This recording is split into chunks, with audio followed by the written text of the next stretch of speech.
계시록 강해의 말씀을 듣고 있는 중 계시록 6장까지는 보았고 아직 계시록 7장에는 들어가지 않았습니다.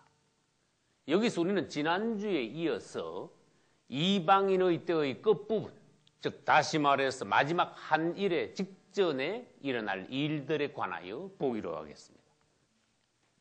하나님께서는 이방인의 때, 그 기간을 정해 놓으셨을 뿐만 아니라 그 기간 동안에 구원받는 이방인들의 수도 정해 놓으셨습니다. 할렐루야.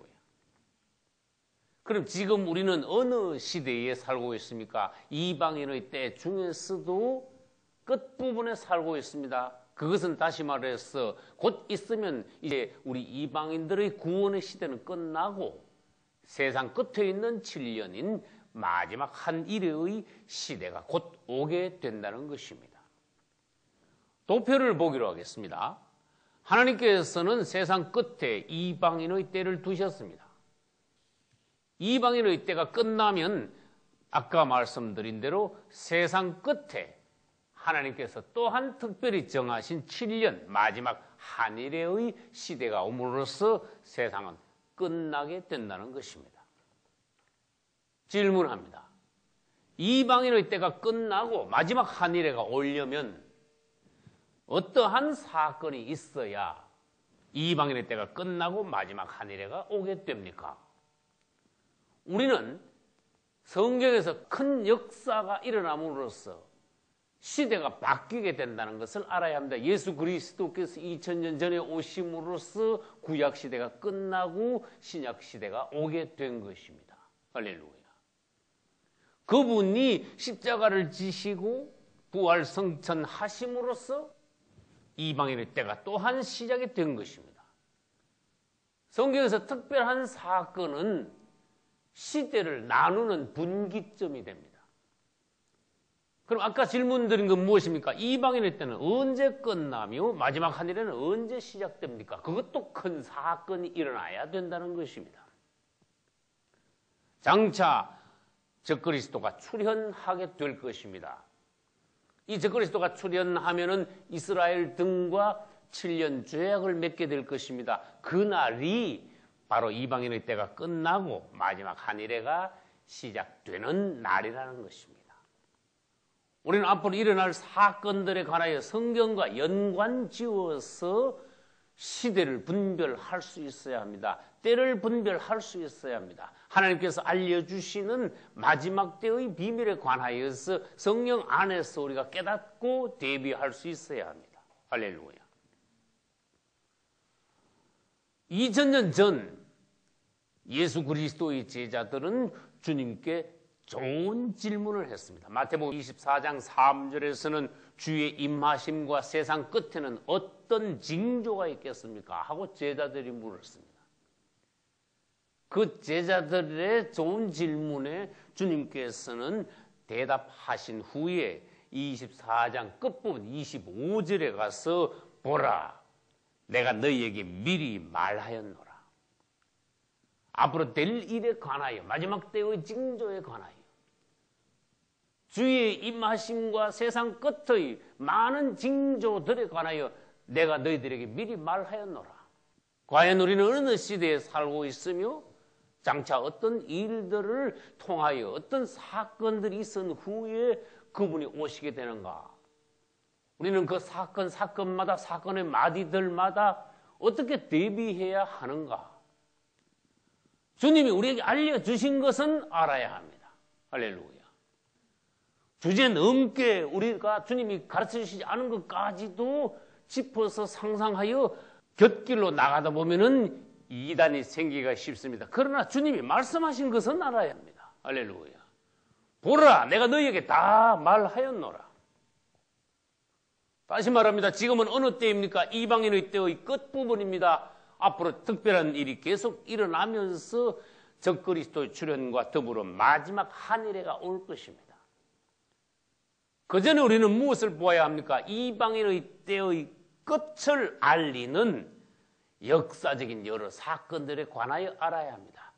여러분, 세상 되어가는 일들 중에 어떠한 특별한 일들은 성경과 연관되어 또 마지막 때를 알리는 하나님께서 우리에게 보여주시는 신호입니다. 그것을 우리는 깨달아야 합니다. 다시 말합니다. 시대를 분별해야 합니다. 할렐루야.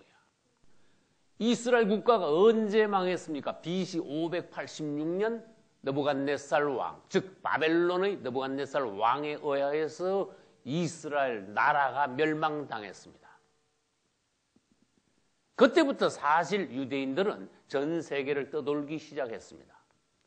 그러나 유대인들이 본격적으로 디아스포라, 세계를 방랑하는 떠돌이 신세가 언제부터 되기 시작했느냐? 예수 그리스도의 십자가 사건 이후라고 보는 것이 좋습니다. 이제 이 유대인들은 온 세계 떠돌아다니며 온 세상 사람들에게 마치 미운 오리 새끼같이 되었습니다. 가는 곳마다 핍박을 받았습니다. 그들은 보호자가 없습니다. 어디를 가든 그들은 생존의 위협을 받았습니다. 그것은 이미 성경에서 여러 차례 예언해 놓으신 하나님의 말씀인 것입니다. 그러나 마지막 때가 되면 하나님께서 마지막 때를 알리는 방법 중 하나로 유대인들의 동향을 우리에게 보여주시는 것입니다. 할렐루야. 우리는 이 시대에 유대인들에 대하여서 유대인들의 움직임에 관하여 예의주시해야 합니다. 왜? 성경에는 신구약 모두 유대인들에 관한 말씀이 많이 있습니다. 그들의 동향, 그들의 움직임은 시대의 표적입니다. 종말 역사의 시계가 됩니다. 얼마나 주님이 다시 오실 때가 가까웠느냐 하는 것을 알리는 방법 중 하나가 유대인들의 움직임입니다. 그래서 주님이 시대를 분별하라는 것입니다. 온 세계에 수천 년 동안 흩어져 다니던 유대인들이 마지막 때가 되니 하나님께서 성령으로 강권적으로 다시 가나안 땅으로 되돌아오게 하신다는 것입니다. 이것은 마치 비둘기가 제 집을 찾아 날아오듯이 돌아오듯이 그래서 하나님의 역사라는 것입니다. 지금부터 110여 년 전에 유럽에서 한 사건이 일어나므로 이제 유대인들이 본국으로 되돌아오는 그러한 시발점이 되었습니다. 프랑스 육군 장교 중 유대인이 한 명이 있었습니다. 그 사람 이름은 드레피우스였습니다.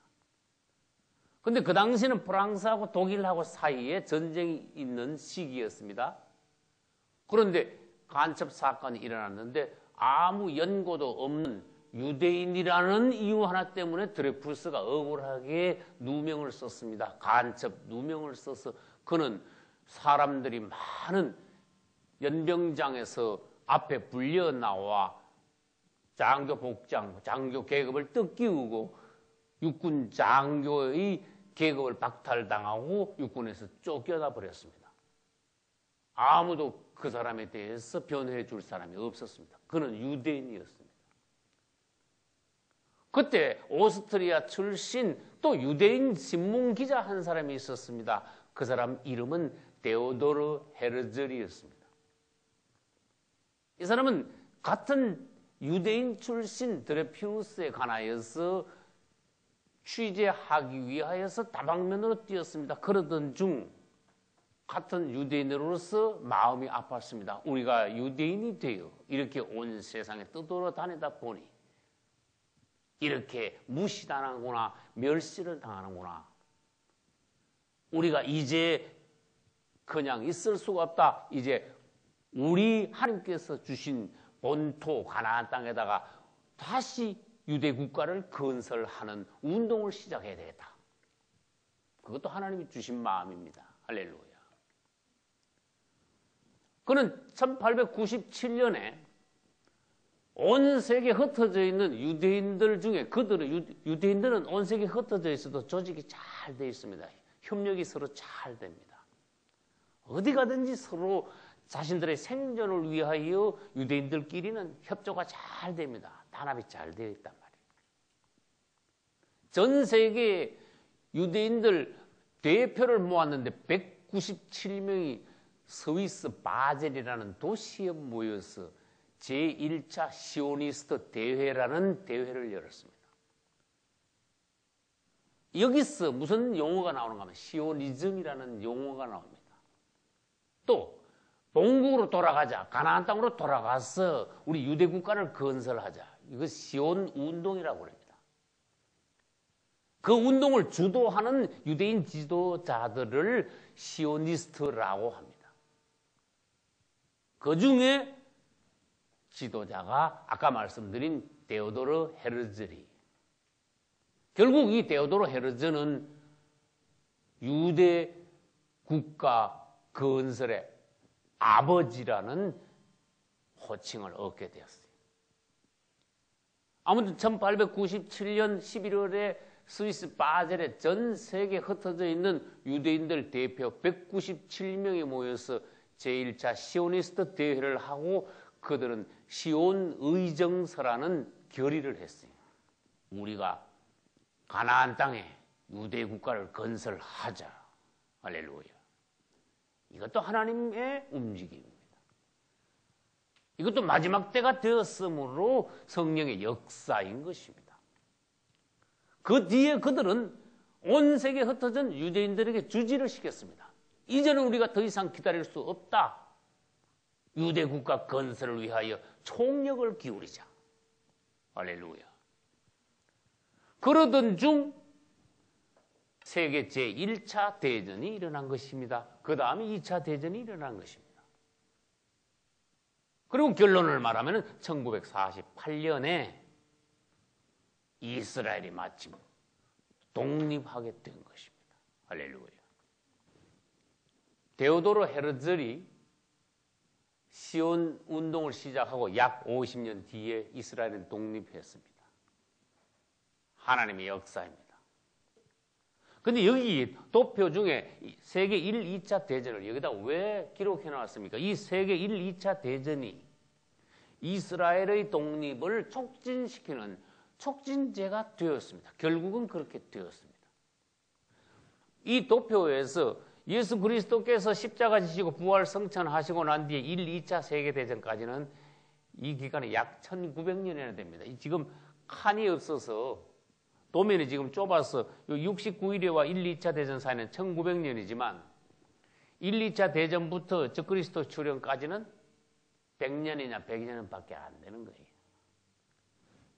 요것이 1900년이고 여기서부터 여기까지 다 해도 100년이나 100여 년 밖에 안 된다는 것입니다. 여러분들 이 도표의 배치를 알고 여러분들이 도표를 잘 이해하셔야 합니다. 1914년부터 시작하여 1918년까지 4년에 걸쳐 세계 1차 대전이 일어났습니다. 그중에 영국도 전쟁에 휘말렸습니다. 그 당시 유럽에서 가장 큰 부자가 로스차일드라는 유대인이었습니다. 그는 은행가였습니다. 유대인 로스차일드는 영국의 편을 들었습니다. 영국에 돈을 많이 떼어줬습니다. 그 대신 약속을 받아냈습니다. 이 전쟁에서 영국이 이기고 나면은 우리 유대인들이 가나안 땅에 유대 국가를 건설하는데 영국이 협조해 주십시오. 약속을 받아냈습니다. 그래서 1917년에 영국 외상 발포가 선언한 발포 선언이라는 것이 나오게 되었습니다. 그 발포 선언의 골자는 뭐냐? 전쟁 후에 영국은 유대 국가, 가나안 땅에 유대 국가를 건설하는데 적극 협조하겠다는 내용이 발포 선언이에요. 이것은 전 세계에 흩어져 있는 유대인들에게 큰 힘을 주었습니다. 유대인들을 고무시켰습니다. 그래서 그들이 가나안 땅으로 되돌아오는데 큰 촉진제 역할을 했습니다. 힘을 주게 되었던 것입니다. 유대인들의 귀한 운동이 활발하게 일어나는 계기가 되었던 것입니다. 그런데 전쟁 영국이 이겼습니다. 그러나 전쟁 뒤에 영국은 희지부지하게 약속을 이행하지 않았습니다. 그 다음에 세계 제2차 대전이 일어난 것입니다. 세계 2차 대전은 1939년부터 1945년까지 이번에는 6년 동안 세계 대전이 일어났습니다. 이때도 유대인 과학자, 이분은 주로 무기 제조를 전문으로 하는 과학자였습니다. 와이즈만 박사는 또 영국에 협조했습니다. 그러면서 다시 강조를 했습니다. 지난번에 당신들은 약속을 어겼다. 지키지 않았다. 이번에 당신들이 전쟁에 이기면은 반드시 유대국가 건설에 이번에는 꼭 약속을 지켜야 한다. 하고는 적극적으로 영국에 협력했습니다. 과연 미국과 영국을 중심으로 한 연합국이 승리했습니다. 할렐루야. 그러나 그 전쟁 중에 끔찍한 일이 벌어졌지요. 그 적대국인 독일 히틀러는 유럽에 있는 유대인들을 샅샅이 색출해가지고 600만 명이나 학살을 했습니다. 이런 일을 당할 때 유대인들이 어떤 생각을 했겠습니까? 유럽에 온 세계에 흩어져 있으면서 이렇게 학살을 당하니 핍박을 당하니 자신들의 하나님께서 주신 땅 가나안 땅으로 돌아가 자신들의 국가를 세우는 것이 얼마나 간절한 마음이었겠습니까? 그래서 그런 것들이 모두 다 유대 국가 건설의 촉진제가 됐다는 것입니다. 과연 2차 대전은 미국과 영국의 연합국이 승리했습니다. 그러나 영국은 또 약속을 지키지 않았습니다. 전쟁 후에도 영국은 국가 건설에 협력하지 않고 영국 군대를 가나안 땅에 주둔시켜서 이스라엘 땅을 그들이 점령하고 있었어요, 그냥. 그 유대인들이 막 속속이 막 돌아왔는데 영국 사람들이 유대국가 독립을 도와줄 생각도 안 하고 있으니까 엉뚱하게 전쟁이 희한하게 벌어졌습니다. 이스라엘 유대인들이 게릴라 전쟁식으로 가나안 땅에 주둔하고 있는 영국군을 공격을 하기 시작했어요. 그 게릴라식으로 유대인들이 공격하니 영국군들이 당할 리가 없습니다. 그러니 영국군들은 가만히 생각해, 우리가 여기 왜 와가지고 남은 나라에 가서 이거 싸울 필요도 없는 유대인들하고 이거 왜 싸우고 있느냐. 많은 피해를 입다가 그들은 이제 군대를 철수하려는 그런 생각밖에 없습니다. 그러다가 1947년 11월에 유엔에서 특별한 토의를 했습니다. 가나안 땅의 유대국가 건설을 위한 안이 올라왔습니다. 그것이 통과가 되었습니다. 가결이 된 것입니다. 할렐루야. 그리고 1948년 5월 15일 0시에 이스라엘이 독립했습니다. 아까 무기 제조 와이즈만 박사였죠. 그분이 이스라엘 초대 대통령이에요. 이스라엘은 마침 독립했습니다. 주님께서 우리가 오늘 본문으로 읽은 마태복음 24장 32절에서 뭐라고 말씀하셨습니까? 무화과 나무의 비유를 배우라. 어느 때가 되면 그 죽었던 무화과 나무가 가지가 연하여지고 잎사귀를 내게 될 것이다. 할렐루야. 여 밑에 보시기 바랍니다. 세계 1, 2차 대전은 유대국가 회복을 촉진함. 세계 1, 2차 대전은 유대국가 회복을 촉진시켰습니다. 그리고 1948년 이스라엘이 독립한 것은 무화과 나무의 가지가 연하여진 것이라는 것입니다. 할렐루야. 그러나 무화과 나무는 가지만 연해져서는 안 됩니다. 어떻게 됩니까? 잎사귀까지 나야 합니다. 그래서 가지만 연하여진 것, 독립한 것은 아직도 무화과 나무가 반밖에 살아나지 않았다는 것입니다. 그런데 독립하자마자 이스라엘 주변에 있는 수많은 아랍 국가들이 연합해서 그 다음 날부터 당장 전쟁이 시작되었습니다. 그래서 그 첫 번째 일어난 전쟁이 독립전쟁. 하나님의 기적이 일어났습니다. 하나님께서 그들을 돌아오게 했으므로 유대인들이 전쟁에서 지지 않았다는 것입니다. 이스라엘이 차지하고 있는 땅보다 50배, 100배가 더 넓은 아랍 국가들. 유대인들이 이제 막 돌아가지고 군인이 있겠습니까? 정식 군대도 없어요, 그냥. 그냥 민병대야 말하자면. 근데 아랍 국가들은 정식 군대들입니다. 군인 수가 50배가 넘습니다. 이거 상식적으로 생각하면 절대로 전쟁이 안 되는데 그래도 처음에는 밀리던 유대인들이 나중에 결국 전쟁에서 승리했습니다. 할렐루야. 독립전쟁이 있었습니다. 그 뒤에 또 십몇 년 지나서 또 6.1 전쟁이 있었습니다. 또 몇 년 내지 십몇 년이 지나서 욤 기프르 전쟁이 있었습니다. 전쟁마다 이스라엘은 한 번도 패하지 않았습니다. 그래서 이제 주변에 있는 아랍 국가들이 이스라엘 공격할 생각을 못합니다. 왜? 뻔하게 자기들 결정적인 손해만 보게 되거든요. 전쟁할 때마다 이스라엘 땅은 점점 넓어진 거예요. 계속 넓어진 거예요. 할렐루야. 유대인들은 온 세계에서 얼마나 끔찍한 고통을 당하다가 이제 작은 땅을 회복하여 돌아왔습니까? 그러니까 이스라엘 사람들은 아주 철저하게 생존 의식이 강한 거예요. 그 다음 더욱 중요한 건 무엇입니까? 하나님께서 돌아오게 하셨기 때문에 아무도 그들을 손댈 수 없다는 것입니다. 성경 말씀에 의하면은 유대인들을 건드리는 것은 하나님의 눈동자를 침범하는 것이라 큰일 난다는 것입니다. 저는 오늘날 강하게 말씀드리고 싶은 것이 있습니다. 아무도 누구도 유대인들을 건드리지 마라. 할렐루야. 하나님께서 마지막 때가 되었으므로 그들이 본국으로 돌아오게 주님이 하신 일이다. 그러니 아무도 유대인들을 대적하지 말라. 그것은 하나님을 대적하는 일이다. 할렐루야. 마침내 1967년에 6.1 전쟁이라는 전쟁이 벌어졌습니다. 전쟁이 6일 만에 끝났다고 해서 6.1 전쟁이. 이때 예루살렘 성전터를 회복했습니다. 이건 무슨 말입니까?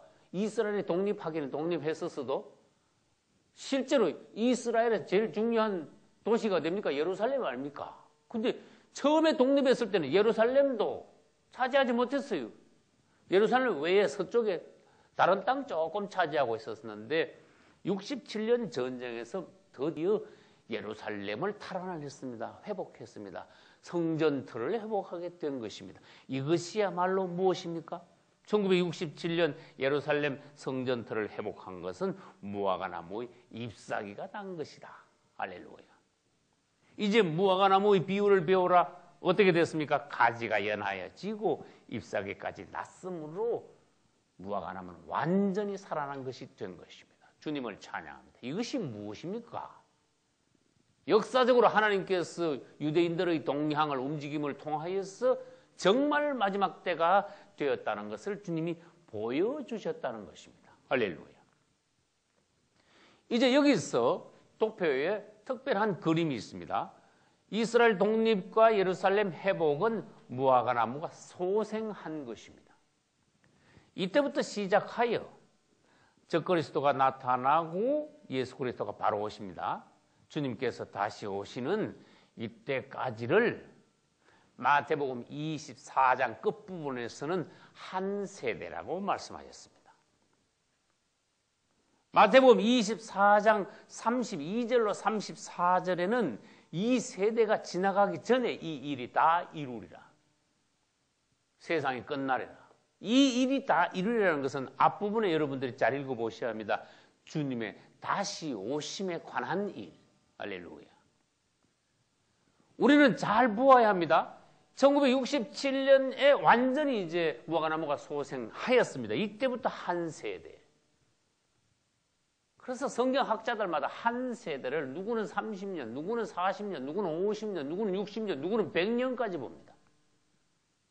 어쨌든 주님은 한 세대가 다 끝나기 전에, 지나가기 전에 모든 일이 끝난다고 마태복음 24장 32절로 34절에서 분명히 말씀하셨습니다. 이 세대가 지나가기 전에 어떤 세대? 무화과나무가 소생한 그때 난 그 세대의 사람들. 여러분 중에 1967년에 이 근처에 태어난 분이 있습니까? 당신들이 죽기 전에 세상이 끝난다고 주님이 말씀하셨다는 것을 알아야 합니다. 할렐루야. 무엇을 보든 이것 외에 세상의 모든 것을 볼 때 우리는 세상이 끝나가고 있음을 알아야 합니다. 정신을 차려야 합니다. 깨어 근신해야 합니다. 그분이 곧 오심을 알고 신부단장해야 합니다. 알곡이 되어야 됩니다. 여러분들이 온전히 준비하시고 시대를 분별하시고 승리하는 성도가 되시기를 예수님 이름으로 축원합니다. 할렐루야.